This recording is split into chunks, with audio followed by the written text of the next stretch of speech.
My fiancé said he'd never been married before. Then at our wedding rehearsal, the priest said, "Good to see you again, son. Third time's the charm." The sanctuary went silent. I froze, white roses trembling in my hands as Owen's face drained of color. Father Michael smiled warmly, completely unaware he'd just detonated a bomb in the middle of our rehearsal. "I'm sorry," I managed to say. "I've married this young man twice before," Father Michael said cheerfully. "Lovely ceremonies both. Though I must say, this is the most beautiful bride yet." Owen laughed. It was strangled, desperate. "Father, I think you're confusing me with someone else." But Father Michael's smile faded as he studied Owen's face. No, I never forget a groom. You married that lovely blonde girl in 2019. Spring wedding, very elegant. Then the redhead in 2021. Smaller ceremony, just family. I remember because you both chose the same readings from Corinthians. My maid of honor grabbed my elbow. The groomsman had gone completely still. His mother, sitting in the front pew, stood up slowly, her hand pressed against her chest. "Father,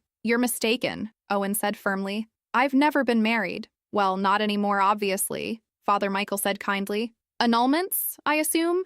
Or divorces? Either way, son, I'm glad you found happiness again. The church welcomes—" "What were their names?" I interrupted. My voice sounded strange, distant. Father Michael looked confused. "I'm sorry, dear? The other brides. What were their names?" He hesitated, finally sensing the atmosphere. "I don't think I should tell me their names." I wasn't asking anymore. His mother moved toward us. "Everyone, I think we should take a break." "Vanessa," Father Michael said quietly. The first was Vanessa. The second was, he squinted, thinking. "Patricia. No, wait. Penelope. Yes, Penelope." I turned to Owen. He was staring at the floor, his jaw clenched so tight I could see the muscle twitching. Around us, our families and friends were frozen, waiting. My dad stood in the back, his expression murderous. "Owen," I said, "look at me." He didn't move. "Look at me." When he finally raised his eyes, I saw something there I'd never seen before. Something cold and calculating. Not the warm, loving man I'd been with for 2 years. Someone else entirely. "I can explain," he whispered. "Then explain." "Not here, please. Can we talk privately?" I laughed, and it came out sharp and bitter. "No, you can explain right here in front of everyone, or I walk out that door and never see you again." His mother stepped forward. "He was young. They were mistakes. Why does it matter now?" "Why does it matter?" I repeated. "Your son lied to me for 2 years about being married, twice. He wanted a fresh start," she pleaded. I looked at Owen. "Is that true?" He nodded slowly. "What happened to them?" I asked. "Vanessa and Penelope. Where are they now?" The question hung in the air like smoke. Owen opened his mouth, closed it, opened it again. "They're gone," he finally said. "Gone where?" His eyes met mine, and in that moment, I saw something that made my blood run cold. "They left me." "Both of them?" "Yes. And you just forgot to mention you'd been married twice?" "I didn't think it mattered. I couldn't finish." My hands were shaking so badly I dropped my bouquet. White roses scattered across the marble floor. My dad moved from the back of the church. "We're leaving. Now." But I couldn't move, because something Father Michael said was circling in my mind like a shark. "You said they both chose the same readings from Corinthians, both weddings. How is that possible if they were different brides?" Father Michael looked uncomfortable. "Well, I assumed the young man had sentimental reasons." "Did they look alike?" I cut him off. "Vanessa and Penelope. Did they look like each other?" The priest's face changed. "Now that you mention it, they could have been sisters." "Did they look like me?" Father Michael's silence was answer enough. I turned to Owen. His face had gone from pale to completely white. Behind him, his mother was crying quietly, and suddenly I understood why she'd been so strange during our engagement. Why she'd looked at me with such sadness mixed with something else, something like pity or fear. "Owen," I whispered, "why do all your wives look the same?" He didn't answer. Couldn't, maybe. His mouth opened and closed like a fish drowning in air. "Someone answer me," I demanded, my voice rising. "Why do they all look the same?" My maid of honor, Christine, whispered in my ear. "We need to leave, right now." But I shook her off. I needed answers. I'd spent 2 years planning a life with this man. 2 years being the perfect girlfriend, learning his favorite meals, meeting his family every Sunday, talking about children and houses and growing old together. And he'd been married, twice, to women who looked like me. His best man stepped forward. His name was Dominic, and I'd always liked him. Funny, kind, the guy who made everyone laugh at parties. But now his face was serious, almost scared. "Owen," he said quietly, "just tell her." "Shut up!" Owen snapped. "Tell her, or I will." Owen's head whipped toward Dominic. "You don't know anything." "I know enough," Dominic said. He turned to me. "I think you should sit down." "I'm not sitting down. I'm not doing anything until someone explains what the hell is happening." Dominic looked at Owen, waiting. When Owen stayed silent, Dominic sighed. "Vanessa and Penelope didn't leave him. They disappeared." The word hung in the air like a curse. "What do you mean, disappeared?" I asked. Vanessa vanished 3 months after their wedding. Just gone one day. No note, no warning. Police couldn't find her. Still haven't. My stomach dropped. And Penelope? 6 months after their wedding. Same thing. Gone without a trace. I felt the floor tilt beneath me. Around us, people were murmuring, shocked. My dad started toward the altar, but my uncle held him back. You married 2 women who disappeared, I said slowly. And you thought it was appropriate to propose to me without mentioning this? Owen finally found his voice. It's not what you think. Then what is it? They did leave me, he insisted. Both of them. They planned it. They wanted out and they staged it to look suspicious. Both of them. I laughed, but there was no humor in it. Both your wives independently decided to fake their own disappearances? Yes. And the police? What did they say? Owen's jaw tightened. I was questioned. Both times. They found nothing. Because I didn't do anything. But you were a suspect. Of course I was. The husband is always the first suspect. But they had no evidence because there was no crime. I looked at Dominic. Do you believe that? He hesitated too long. Dominic, Owen warned. I don't know what to believe, Dominic said carefully. But I do know that you should have told her. Before proposing. Before moving in together. Before planning an entire wedding. This is none of your business, Owen cut him off. It became my business when you asked me to be your best man. Again, for the 3rd time. The sanctuary erupted. People were talking over each other. My mom was crying. His dad had appeared from somewhere trying to calm everyone down. But all I could focus on was the photograph in my mind. The engagement photo Owen kept on his nightstand. The one of us on the beach, laughing, my hair blowing in the wind. Long and blonde, just like in my wedding photos from today. Just like Vanessa and Penelope probably looked in theirs. I need to see pictures, I said suddenly. Everyone went quiet again. I need to see pictures of them. Vanessa and Penelope. Right now. His mother made a small sound, almost like a whimper. I don't have any, Owen said. Liar, Dominic said softly. He pulled out his phone. I have one. From Vanessa's wedding. We were all in the wedding party. He held out his phone. I took it with shaking hands.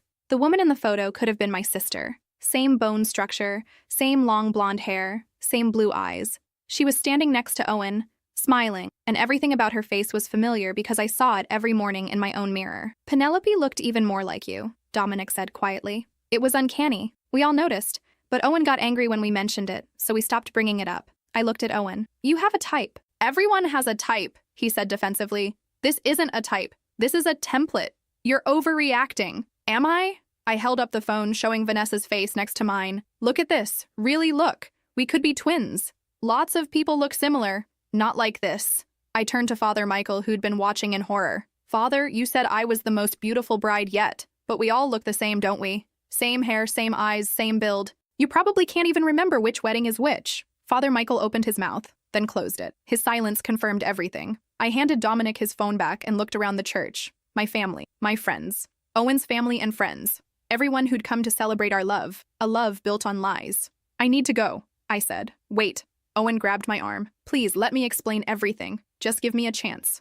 I looked down at his hand on my arm. His grip was too tight. Possessive. Let go. Not until you listen. Owen, let her go, my dad said, his voice dangerous. But Owen didn't let go. His fingers dug into my arm harder. You're not leaving. We're getting married tomorrow. Everything is planned. The flowers, the reception, the honeymoon. You can't just walk away. Like Vanessa and Penelope couldn't walk away? His face changed. Something flickered behind his eyes. There and gone so fast I almost missed it, but I didn't miss it. And suddenly I understood why his mother had been crying, why Dominic looked scared, why Father Michael had gone pale. They tried to leave you, didn't they? I whispered. They tried to break up with you or get divorced. And then they disappeared. That's not what happened. Then what happened? They betrayed me, he said, and his voice had gone flat, emotionless. Vanessa was cheating. I found messages on her phone. She was planning to leave me for him. So you killed her. No. The word exploded out of him. No, I confronted her. We fought. She left. That's all. She left and I never saw her again. And Penelope? Same thing. She said she'd made a mistake marrying me. Said she wanted out. We argued and she left. Walked right out the door. And disappeared. Yes.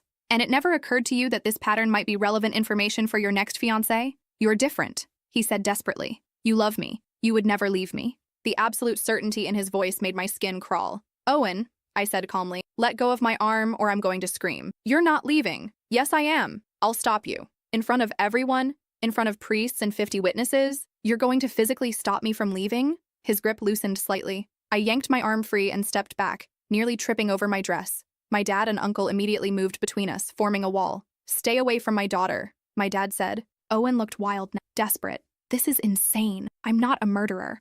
I didn't hurt anyone. They left me. Both of them chose to leave and I let them go. Then where are they? I asked. If they left, where did they go? Why has no one heard from them? No phone calls, no social media, no contact with family or friends? I don't know. You don't know. How convenient. His mother stepped forward, her face streaked with tears. Please, she begged me. My son is a good man. He would never hurt anyone. He's been through so much trauma losing 2 wives. He just wants to be happy. At what cost? I asked. Did you know about this? Did you know he was hiding 2 previous marriages from me? She looked away, ashamed. That was answer enough. You all knew, I said, looking around at his family and friends. How many of you knew he'd been married twice before and said nothing? Several people had the decency to look uncomfortable. Dominic raised his hand slightly. We thought you knew, someone said from the back, one of the groomsmen. We figured you knew and it didn't matter. Why would I know? He told me he'd never been married. He lied to all of us too, Dominic said. About Vanessa and Penelope. He said they wanted privacy, didn't want anyone talking about them. So we didn't. We pretended they'd never existed. That's not normal, I said. I know, Dominic replied. Trust me, I know. But he's been my best friend since we were kids, and I wanted to believe him. I wanted to believe the best. And now? Dominic looked at Owen with something like grief. Now I don't know what to believe. I turned to leave, but Owen called out, If you walk out that door, you'll regret it. I stopped, slowly turned around. Is that a threat? No. He looked broken suddenly. Small. It's a warning. I loved them. Vanessa and Penelope. I loved them with everything I had. And they destroyed me when they left. I rebuilt myself twice. Do you know what that feels like? To love someone completely and have them vanish? No, I said softly. I don't. But I do know what it feels like to discover the person you love has been lying to you for 2 years. I know what it feels like to stand in a church and realize you don't know your fiancé at all. You do know me. I know Owen the character. Owen the persona. The man you pretended to be. But the real Owen? The one who's had 2 wives disappear under mysterious circumstances? I don't know him at all. I walked down the aisle, my family and friends following. At the door, I looked back one last time. Owen was standing at the altar, surrounded by white roses and broken promises. Father Michael had his hand on Owen's shoulder, murmuring something I couldn't hear. That night, I couldn't sleep. I kept thinking about Vanessa and Penelope, wondering if they'd stood in that same church, wearing that same dress. If they'd felt the same hope I'd felt planning our wedding. If they'd loved Owen the way I had. And I wondered when they'd realized something was wrong. I wondered if Vanessa had noticed Owen checking her phone too often. If Penelope had felt the weight of his jealousy pressing down on her shoulders. If either of them had tried to leave before they disappeared. I wondered if they'd been scared. Around 3 a.m., I got out of bed and opened my laptop. Started searching. Vanessa Hartley, missing since April 2019. Penelope Chen, missing since September 2021. The news articles were brief, clinical. Local woman disappears without a trace. Police seeking information. Families pleading for answers. But buried in the comment sections, I found something else. Other women who'd dated Owen. Women who'd gotten away. One wrote, I dated him for 3 months. He seemed perfect at first, but then he started getting possessive. Wanted to know where I was every second. I broke up with him and he showed up at my work for weeks. Finally had to get a restraining order. Another. I met him at the gym downtown. He was charming until I said I didn't want to see him anymore. He sent me 47 texts in one night. I blocked him and he created new numbers. It only stopped when I moved cities. I took screenshots of everything, sent them to Dominic. He called me immediately. Where did you find these? Online. There are more. At least 6 women who dated him and had to run. Jesus. We need to find out what really happened to Vanessa and Penelope. The police already tried. Then we try harder. The next morning I called Dominic. I need to know everything, I said. Everything about Vanessa and Penelope. Where they lived, where they worked, what happened before they disappeared. Everything. Why? Because I need to understand what I escaped. Dominic was quiet for a long moment. Okay, but you're not going to like it.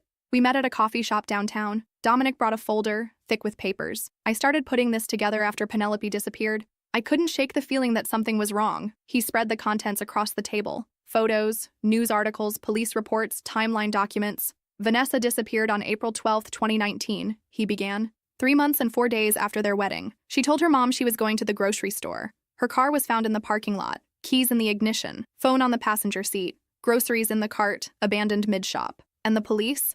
They investigated Owen thoroughly, searched his house, his car, his office, interviewed everyone who knew them. They found nothing. No body, no evidence of foul play, no indication Owen had done anything wrong. Vanessa's bank accounts were never touched. No activity on her credit cards, no passport activity. It's like she vanished into thin air. I stared at Vanessa's photo. She was smiling, holding a coffee cup, completely unaware that in a few months she'd cease to exist. What about Penelope? Similar story. Disappeared on September 8th, 2021, 6 months and 9 days after their wedding. She told Owen she was going for a run. Never came back. They found her running shoes on a trail near their house. Just the shoes, carefully placed side by side. That's strange. Very strange. Again, massive investigation.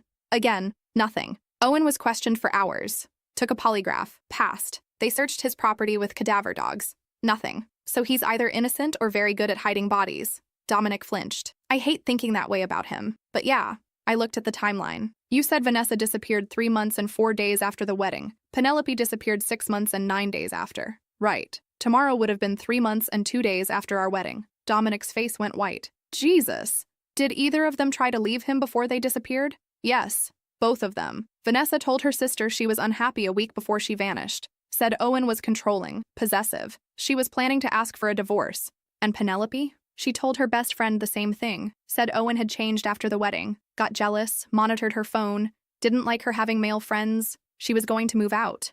My blood ran cold. Owen checked my phone constantly. Said it was because his exes had cheated and he had trust issues.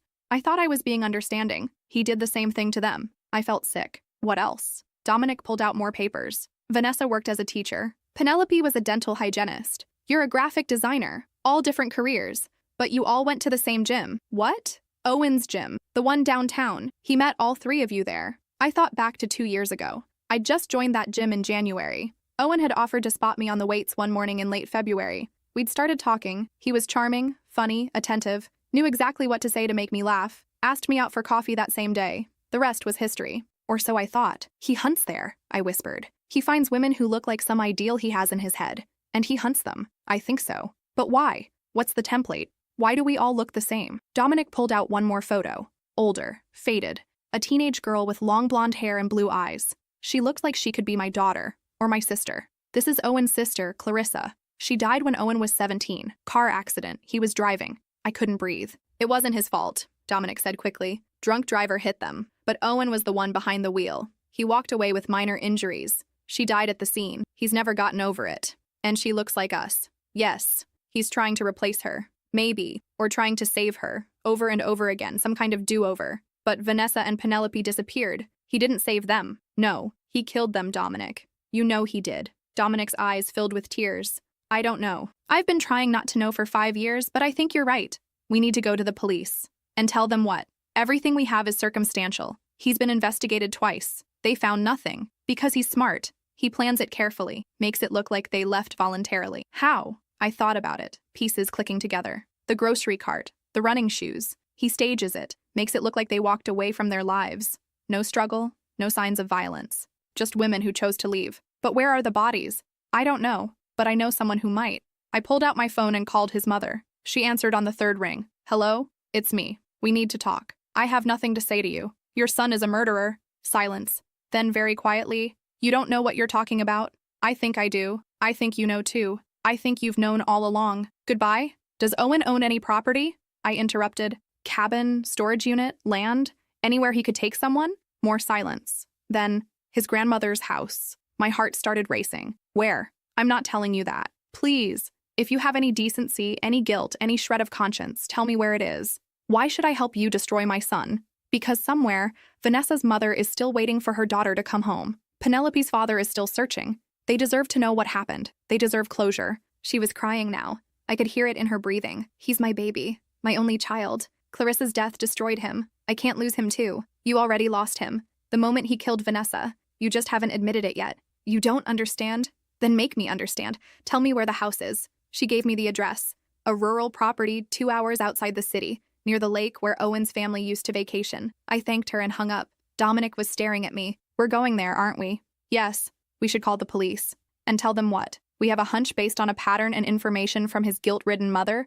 They'll never get a warrant. So what's the plan? We go look. If we find something, then we call the police. This is insane. I know. We drove in silence. The grandmother's house was exactly what I pictured. Isolated, surrounded by woods, no neighbors for miles. The kind of place where you could scream and no one would hear. The driveway was overgrown. The house itself looked abandoned, paint peeling, shutters hanging crooked. But there was a newer lock on the front door. The door was locked, but Dominic knew where Owen kept a spare key, hidden inside a fake rock near the porch. We let ourselves in. The house was old, dusty, clearly unused for years. Furniture covered in sheets. cobwebs in the corners. We searched room by room. Nothing in the living room, kitchen, or bedrooms. But there was a basement. The stairs creaked as we descended. At the bottom, Dominic found a light switch. A single bulb flickered on. The basement was partially finished. Concrete floor, exposed beams, shelves lined with old boxes and tools. Nothing unusual at first glance. I was starting to think we'd made a terrible mistake when Dominic called out, "There's another door," hidden behind a shelf unit.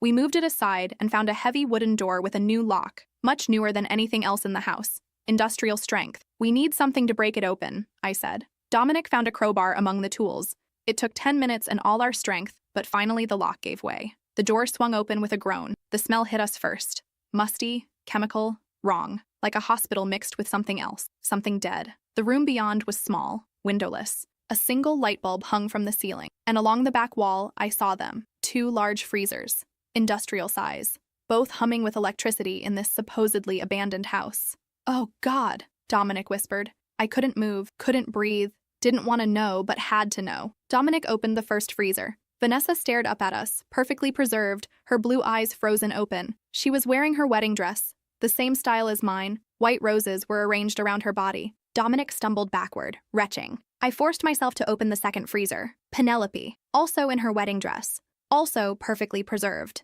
looking exactly like Vanessa, exactly like me. More white roses. I slammed the freezer shut and pulled out my phone. My hands were shaking so badly I could barely dial 911. "We found them," I said when the operator answered. "We found Vanessa Hartley and Penelope Chen. They're dead. They've been dead the whole time. We're at..." I gave the address. "Are you in danger? Is anyone else there?" "No, just us. Please send someone, please." The police arrived within 20 minutes. Then the crime scene investigators. Then the detectives who'd worked both missing persons cases. They looked haunted as they descended into that basement. They arrested Owen at his apartment that same night. He was packing, preparing to leave town. In his car, they found rope, plastic sheeting, and a syringe filled with sedatives. The same sedatives found in both Vanessa's and Penelope's systems during autopsy. The trial lasted 6 weeks. The evidence was overwhelming. Not just the bodies, but everything else they found at the house. A journal where Owen had written about Clarissa, about how he'd failed to save her, about how he needed to preserve beauty before it could leave him, about how if he kept them perfect, they could never abandon him like Clarissa had. Photos of dozens of women at his gym, all blonde, all blue-eyed. He'd been watching them, selecting them, waiting for the perfect moment to approach. There were photos of me from before we'd even met. He'd been stalking me for weeks before offering to spot me that day. The prosecution argued that Owen had killed Vanessa and Penelope when they tried to leave him, just like Clarissa had left him by dying. He couldn't handle abandonment, couldn't let them go. So he preserved them, kept them in his grandmother's basement, visited them regularly. In his mind, they hadn't left. They were still his wives, still perfect, still his. He'd even been visiting them between dates with me. I was there when they read the verdict. Guilty on 2 counts of first-degree murder. Guilty on 2 counts of concealing a death. The families of Vanessa and Penelope wept with relief and grief. Vanessa's mother collapsed. Penelope's father had to be held up by his remaining daughter. Owen showed no emotion, just stared straight ahead, blank-faced.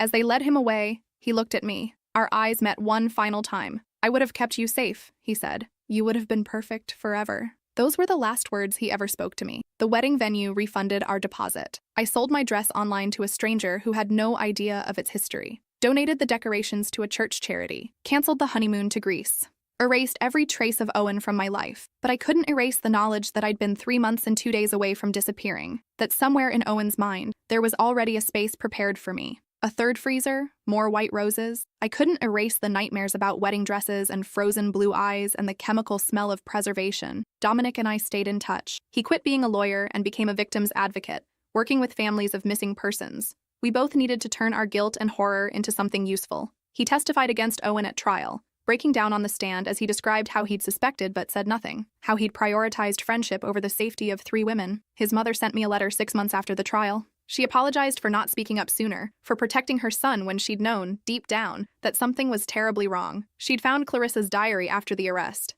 In it, Clarissa had written about how Owen had become obsessed with her after their parents' divorce, how he'd said he'd die without her, how he couldn't stand the thought of her going to college and leaving him behind, how she'd planned to tell their parents she needed space from him, that his attachment was becoming unhealthy. She died 2 days before that conversation. The car accident might not have been an accident at all. The drunk driver's blood alcohol level was barely over the limit, but Owen had been driving 15 miles over the speed limit on a dangerous curve. Clarissa wasn't wearing her seatbelt, even though she always wore it. Owen had made sure of that. I never responded to the letter. Some apologies come too late. I moved to a new city, Seattle, where it rained enough to wash everything away. Found a new gym, a small women-only place with no Owen lurking in the corners. Let my hair grow out darker, cut it shorter. Started therapy twice a week. Learned to sleep without checking the locks 3 times.